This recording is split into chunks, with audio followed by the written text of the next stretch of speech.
The Kilpatrick corruption trial was full of curse words and accusations of lying today. 7 Action News investigator Heather Catallo joins us now. And Heather, it sounds like there were some major fireworks between the defense and government witness.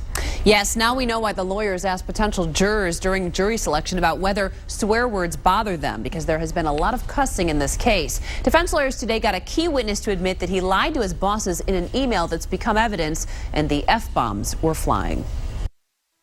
Defense lawyers went for the jugular with government witness Bernard Parker III today. On Wednesday, Parker told the jury in the Kilpatrick corruption trial that the former mayor held up contracts unless the companies Parker was working with put the mayor's friend on their team. Today, documents introduced suggested the dates on those records and Parker's claims don't quite line up.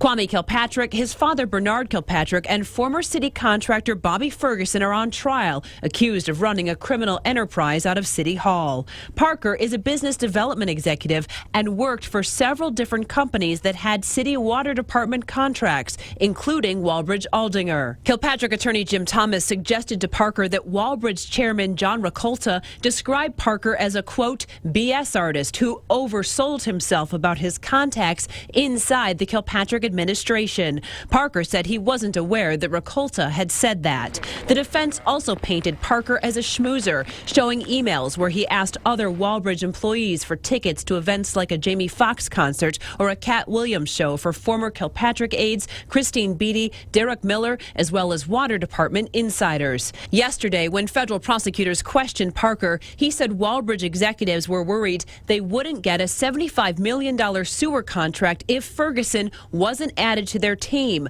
But today, Ferguson lead attorney Gerald Evelyn showed Parker 4 different documents that predated Walbridge's contract with Ferguson Enterprises, all of which showed the city was giving them the work. He did not stand up under cross-examination, and that's the bottom line. Then Evelyn showed the jury an email that Parker had sent to his bosses when he worked at Insituform. Insituform was a subcontractor on a $50 million sewer lining contract. In the email, Parker said he had spoken to a high-level appointee in the Kilpatrick administration and suggested the company's increased earnings were due to Parker. The email went on to say that the appointee said the company should reassess their corporate citizenship in the city. Parker then admitted he never talked to an appointee and said he was referring to Ferguson.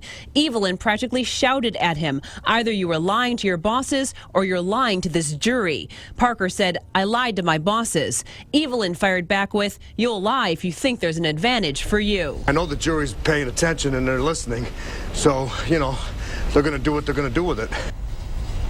Parker stood by his main allegations of feeling like Ferguson had to be included in the various companies he worked for that wanted contracts. But the defense is questioning why Parker later worked for Ferguson for 2 years. The defense kept asking him if he thought Ferguson was so awful, why did he lobby for him to the city council? And why did he want Ferguson as his first client when he started his own company? Wow, so a lot of fireworks today, Heather. And how did the jury react to all that swearing? I'm sure they were really tuned in then. Well, yes, and it's not the first time that they've heard those words in this trial. According to a few of the witnesses, Mr. Ferguson frequently used the F word, and Mr. Parker actually said the full word on the stand several times today and yesterday. So the lawyers used it right back to him as a full quote, and things got really heated. The jury seemed like they were on the edges of their seats today, and there will be more drama tomorrow. The defense will get another crack at Parker first thing in the morning.